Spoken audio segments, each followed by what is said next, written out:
வணக்கம் நண்பர்களே. 4 லட்சம் ஓய்வூதியதாரர்களுக்கு குட் நியூஸ். பிபிஓ முதல் வாழ்நாள் சான்றிதழ் வரை எல்லாம் மொபைலில் ஈஸி. அது எப்படிங்கிறத இந்த வீடியோவில் முழுவதும் பார்க்கலாம். அதுக்கு முன்னாடி நம்ம சேனலை இது வரைக்கும் சப்ஸ்கிரைப் பண்ணலன்னா சப்ஸ்கிரைப் பண்ணி வச்சுக்கோங்க. அப்படியே பக்கத்தில் உள்ள பெல் பட்டனை மறக்காமல் ப்ரெஸ் பண்ணி வச்சுக்கோங்க.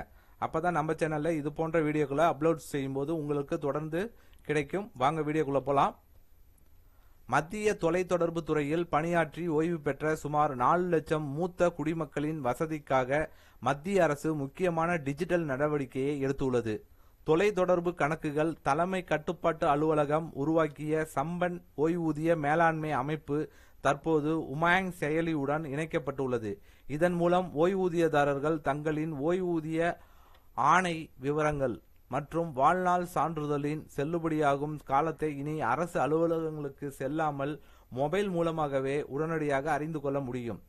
2018ஆம் ஆண்டு தொடங்கப்பட்ட சம்மன் போர்ட்டல் ஓய்வூதிய விண்ணப்பம் முதல் வங்கி கணக்கில் நேரடி பணம் வரவு குறை தீர்ப்பு வரை அனைத்து சேவைகளையும் டிஜிட்டல் முறையில் வழங்கி வருகிறது. இப்போது உமாங் செயலியுடன் இணைக்கப்பட்டுள்ளதால் வங்கி அல்லது தபால் அலுவலக கணக்கு எண் மற்றும் பிறந்த தேதியை உள்ளிட்டு பிபிஓ எண்ணை தெரிந்து கொள்ளலாம்.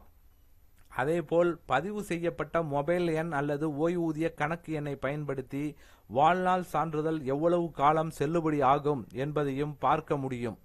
உமாங் செயலியை பிளே ஸ்டோர், ஆப் ஸ்டோர் அல்லது வெப் அதாவது umang.gov.in மூலம் பதிவிறக்கம் செய்து மொபைல் எண் மற்றும் ஓடிபி மூலம் பதிவு செய்து இந்த சேவைகளை பயன்படுத்தலாம்.